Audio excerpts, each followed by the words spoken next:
Yo, what's up? I actually take my job here as a reviewer on YouTube quite seriously, because I'm recommending tons of equipment for you guys to use and spend your hard-earned cash on. And sometimes, when I do a recommendation, afterwards I find that this could have been a little bit better, or maybe I just made a big mistake. So I'm the first to admit that there could be improvements and that I was wrong, but I'm also the first to upload a video on changing that, so you might actually be able to return stuff that you just bought or not buy it in the first place. So in this video, after using my Canon C70 Rig for 3 weeks on a huge production, I found some things that I didn't like as much that maybe could be improved on, but also one thing that I immediately changed after. So in this video, I'm just giving you an update on my Canon C70 Rig and the things I didn't like about it. My name is Zeapon Cooper and welcome to Monkey Pixels.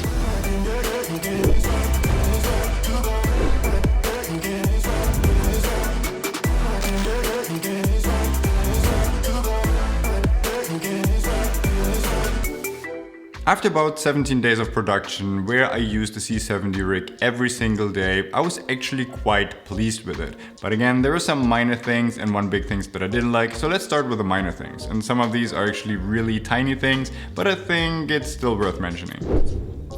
So the number one thing that I don't like as much is the battery. And the battery life is absolutely amazing, but the battery protrudes out of the bag a little bit. And that is a tiny bit uncomfortable. It also wobbles a little bit, but that depends on what kind of battery you get, I assume. Because if you're in the States, you get different batteries than the ones that are recommended for you people out in Europe. And even here, there are different kind of choices. The ones that I got were actually totally fine and they work very well, but they do have a little bit of space and they wiggle a little bit. So if you press them against your body, it just doesn't feel as rugged as using a V-mount on my Canon C300, for example. So there's immediately one thing that I notice, that when pressing the battery department towards me to get a little bit more stabilization, it makes this squeaky sound.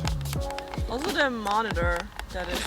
It also makes the whole setup a little bit uneven and weird looking, and obviously the looks don't matter, but it's just a weird shape and I prefer a even shape with even surfaces, especially when pressing it against my body.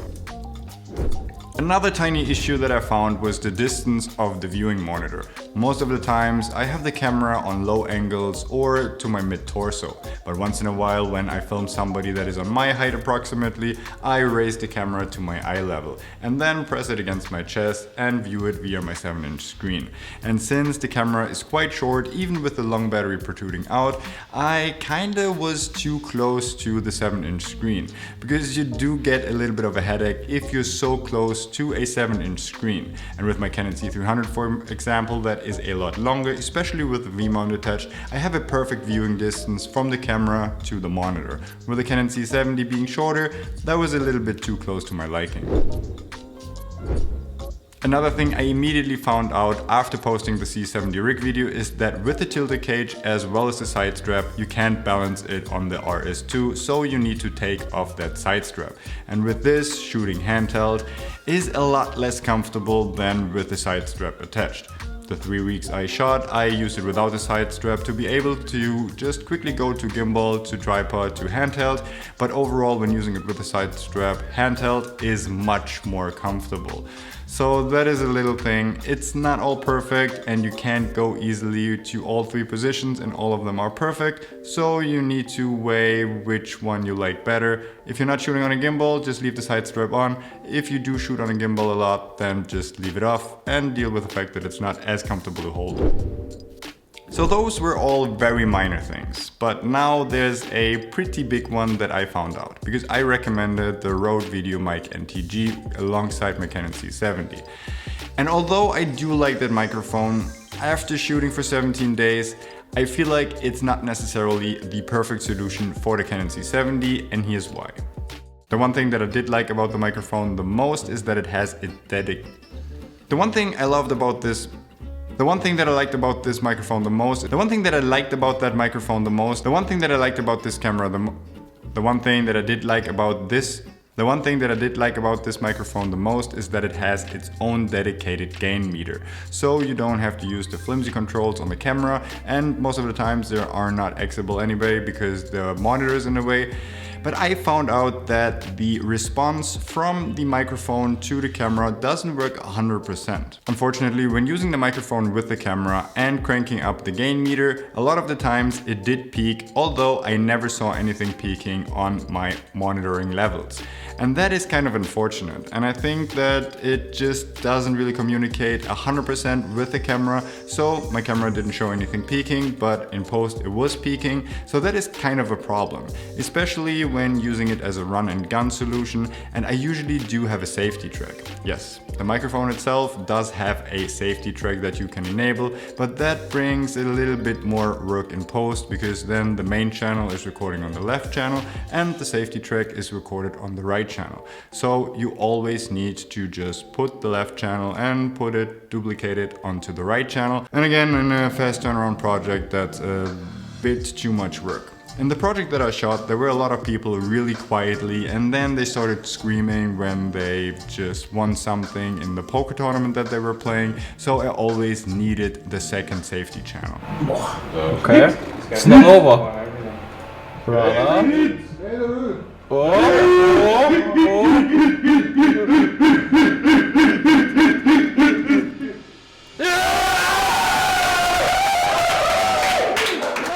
But again, when you crank up the gain meter on the microphone itself, the safety channel inside of the camera doesn't do anything for you, because the microphone will be overpowered and then the safety track is basically gone anyway. So I decided to not go with that microphone, because I just much rather have 2 safety tracks or even 3 or 4 safety tracks inside of the Canon C70 itself. So I went with a mini XLR solution. Another thing that I also mentioned in my Canon C70 Rig video is that the battery life of the Rode Video NTG is actually great. And it quite is, because I used it a lot of the times, but now when using it on this documentary shoot where I was basically powering the camera all day, every day, I kind of had to charge the battery of the microphone every 2 days or so. So in that regard, I also prefer an XLR microphone with phantom power, so I don't have to take care of another battery, because I already have too many batteries as is. And the microphone that I switched to is the one that I always use to record these talking heads, and that is the Deity S Mic 2S, and that is the short version of the longer Mic 2S, and I really do like both of these microphones. And the short version is really tiny, it's actually smaller than the Video NTG, and it fits perfectly with the Canon C70 and its rig. Alongside the microphone, you also do need an adapter cable from big XLR to mini XLR, and I will link one down in the description below, but there's short options out there, so it's basically perfect, and you don't need to worry about not having a full XLR port on your Canon C70. Furthermore, you also need a different microphone shock mount, because the one on the Video NTG obviously only comes with the Video NTG, and it also wouldn't fit the Deity mic anyway, because the Deity mic is even smaller and less in diameter than the Video NTG was. And the one that I'm using is from Small Rig, and I'm using this to record this talking head right now,